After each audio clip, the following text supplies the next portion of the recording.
আল্লাহর দিনকে আল্লাহ দামি বানিয়েছেন, এই দিনের পরশে যারা আসবে তাদেরকেও দামি বানিয়েছেন। যেমন আপনাদের কারো গায়ে বাতি লাগানো নাই, কিন্তু আপনাদের প্রত্যেকের চেহারা আলোয় আলোকিত হয়ে আছে।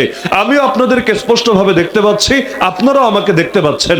অথচ আগামীকাল রাতে এই মাঠে আসলে হয়তো এভাবে স্পষ্টভাবে একজন আরেকজনকে দেখতে পাবো না। কেন?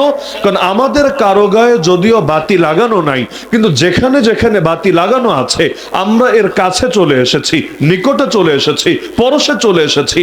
আলোর কাছে আসে যে, আলোয় আলোকিত হয় সে, আলো থেকে দূরে যায় যে, ধীরে ধীরে অন্ধকারে হারিয়ে যায় সে।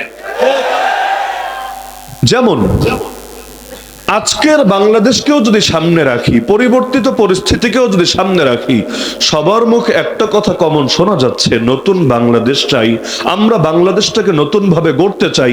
এমন একটা কথা যেটা নিয়ে কেউ দ্বিমত করবে না, কোনো পাগলেরও দ্বিমত করার সুযোগ থাকবে না।